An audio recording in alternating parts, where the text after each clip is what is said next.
Hi everyone, this lecture focuses on environmental racism.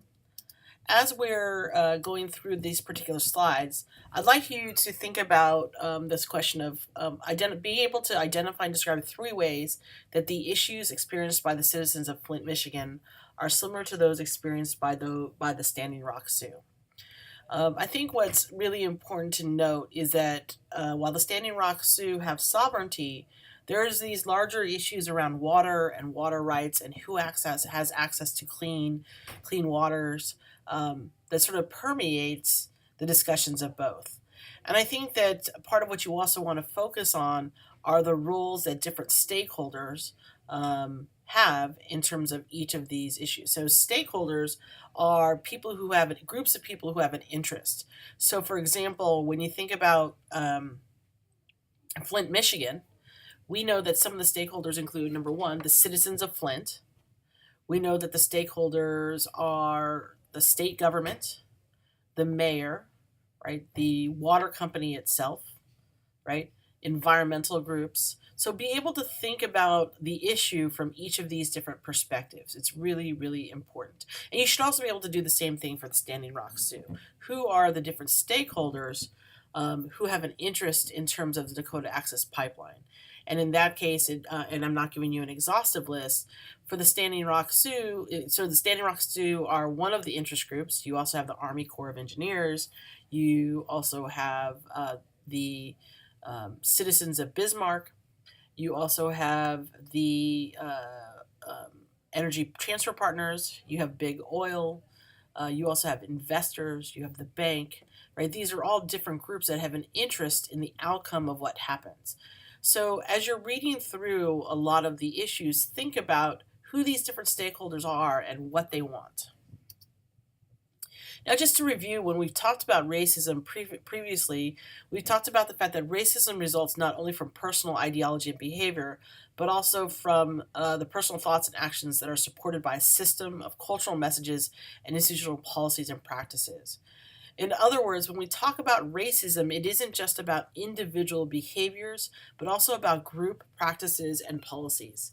And when we talk about a system of cultural messages, part of it is thinking about what do we value as a culture over the rights and interests of people of color or racial minorities. It's also important to remember that racism is more fully understood if viewed as the execution of prejudice and discrimination coupled with power, privilege, and institutional support. So, in other words, if we get away from the individual, it's about how power is executed in each of these interactions. So, for example, when we think about Flint, Michigan, and we think about the Standing Rock Sioux, we have to ask ourselves why, in particular, were this group of people focused on relative to these decisions. So, for example, in terms of Flint, Michigan, we know that 70% of the population of Flint, Michigan is African American. The question is if 70% of the population was white, would we have seen the same reaction? We don't know. And that's just kind of something to think about, is to really ask, how does race matter relative to these decisions? And so when we talk about the decisions that are being made, we want to think about which group is privileged. In other words, who has a set of advantages that they feel that they're entitled to that not everybody is given. Who has power in this situation and who does not. And when we talk about institutional support, this could be about groups of people or policies that uphold decisions that treat people unequally. So, for example, in both the case of the Standing Rock Sioux as well as the citizens of Flint, Michigan, what was the government's role? And I think that's something to really focus in on Flint, Michigan, because the government played a very specific role in terms of disempowering a group of people. And keep in mind that these sort of institutional supports, not institutional supports, that this type of racism is aided and maintained by legal, penal, educational, religious, business institutions, etc. In other words, it's because it's built into our culture that all of these different social institutions become complicit in that decision making. So when we talk about environmental racism, I think it's important for us to define it. So environmental racism is a disproportionate impact of environmental hazards on people of color. It refers to the institutional rules, regulations, policies, or government and/or corporate decisions that deliberately target certain communities for local undesirable land uses and lax enforcement of zoning and environmental laws, resulting in communities being disproportionately exposed to toxic and hazardous waste based upon race. So, one example I could give you of environmental racism includes a group of people from Las Cruces, Mexico. There is a largely immigrant community just on the outskirts of Las Cruces. This Latino immigrant community of about 15,000 people are surrounded by three different dump sites. In other words, these dump sites are sanctioned by the city and the county, and this is where all the refuse and garbage from the city and from other areas are dumped, and to, in other words, decompose and to be processed. So, if you were looking at the community, if you're envisioning a circle, or sorry, if you're envisioning a circle in the middle of a square, right? Put Las Cruces in the middle of that, and there are three dumps directly, all above, at the top part of that circle. The government, realizing they didn't have enough room for all the refuse that they needed with those three dumps, then proposed that there would be two additional dumps that would be moved to the south, added to the south of this community, essentially surrounding this entire community with dump sites. Part of the argument is by the community was that they are disproportionately targeting this immigrant community and exposing them to toxins when those dump sites could have been put elsewhere, when they could remodel or try to find a different way to use the existing dump sites. We know that when we're talking about environmental toxins, it leaks into the water table. We know that as things decompose, there are chemicals in the air. And also, as things are being processed, these chemicals enter the air and therefore impact the air that people breathe. And so the argument about why this is environmental racism is because a very specific group, the immigrants, were being the target of disproportionate impact of environmental hazards. Now, when we talk about environmental racism, it's important to note that it's caused by several factors. And this is what I want you to focus in on the reading, because I think that you should be able to link why something is environmental racism, both whether you're talking about the Standing Rock Sioux or you're talking about Flint, Michigan, that number one, the first factor is intentional neglect. In other words, that the government and or corporations are intentionally not doing anything, right, to support those populations. We know that under the 14th Amendment, we are given equal protection under the law. So when we talk about intentional neglect, has there been lax enforcement? Meaning, are we actually policing companies or polluters to make sure that these communities aren't disproportionately targeted? Are we doing the analysis necessary to understand what's happening to these different communities? So, for example, if we know that lead poisoning is happening in the water and we do nothing about it, that would be considered intentional neglect. Second, environmental racism also occurs because of the alleged need for a receptacle for pollutants in urban areas.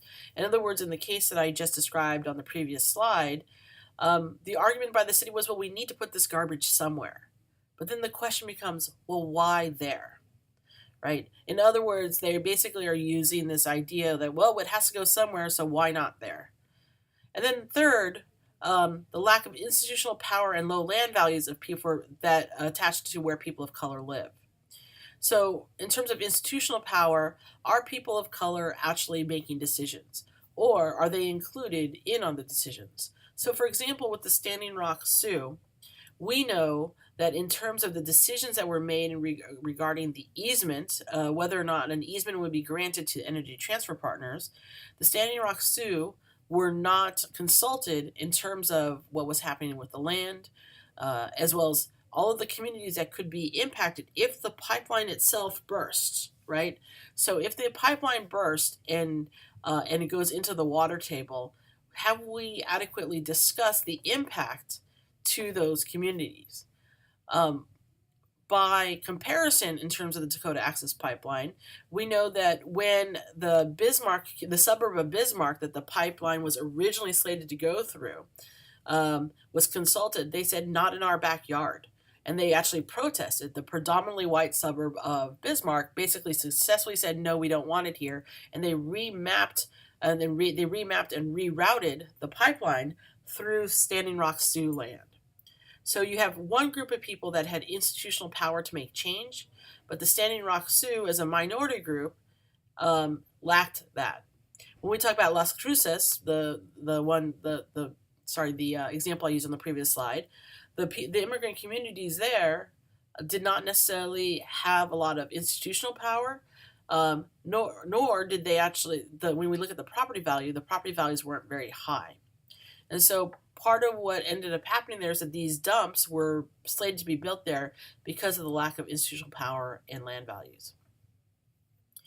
When you look at the research that's been done on environmental racism, it's a well-documented fact that communities of color and low-income communities are disproportionately impacted by polluting industries, and very specifically hazardous waste facilities, and lax regulation of these industries. So it's not just that these waste facilities exist, it's the fact that we're not enforcing the standards that the law say that should be in place to ensure that these toxins are not going into the water table, that people are not breathing in harmful chemicals.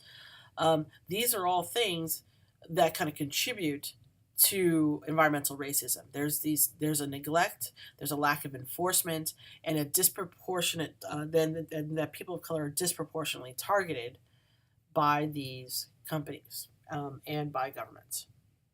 In a study that was done in 1987, this was called Toxic Waste and Race, and it was really the first report of its kind that really delved into the ways in which communities of color were subject to were disproportionately the victims of sort of exposure to toxic waste. This report was significant because it found that race to be the most potent variable in predicting where commercial hazardous waste facilities were located in the United States, more powerful than household income, values of home, and the estimated amount of hazardous waste generated by the industry. So let me break this finding down. First and foremost, what we need to focus in on is that they are saying race mattered more than anything else. Because a lot of times groups like to make the argument that this isn't a race issue, this is a class issue. It's because people don't have money. And so what this study did was actually looked at home values and income, which are both predictors of how much money people have, to see what impact it had in terms of where these locations were happening.